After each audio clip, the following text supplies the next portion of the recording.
how much inequality should there be in a system?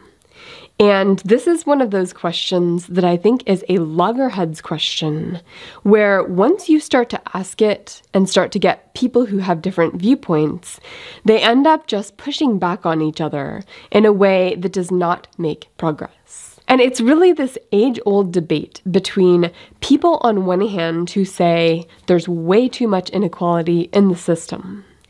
And if I were stuck inside this frame, I would probably be on that side. And then on the other side of this debate, you have people who say, actually, I want people who contribute massively to society by doing things like inventing a cure to cancer or helping many people out of poverty or whatnot. I want those people to be massively rewarded for what they've created.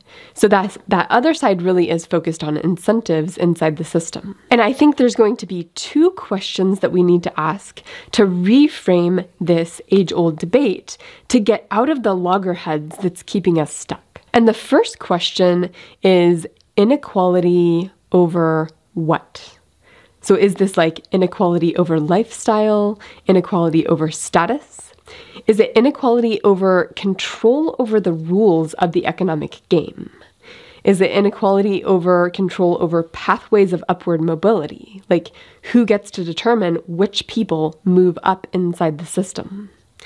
And when I look at those four different types of inequality over what, I'm actually much, much more okay with the first two being the source of inequality in a way that drives incentives.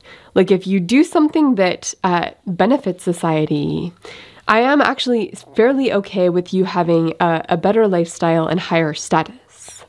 The problem is I'm less okay with somebody who's done something great in one realm, having control over the rules of the economic game and pathways of upward mobility. But then the second question we need to ask is, what's the mechanism for determining value to society?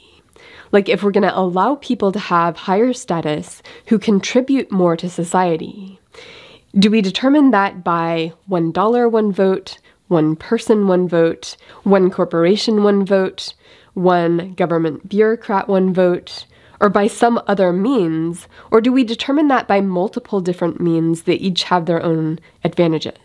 And of course, the whole project of this channel is looking at paradigm shifts in economics, governance, and knowledge systems that will help us navigate this moment in history when there could be massive changes in the way the system is structured. A little bit like the Old Enlightenment, where they were, developing new systems of economics and governance from these philosophers.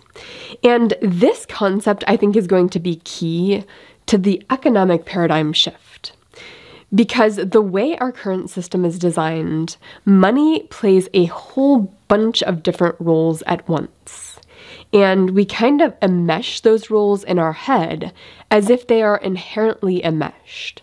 I think we need to separate out each of these different factors and each of these different incentive structures and think carefully about just, is there a way of unenmeshing these different factors?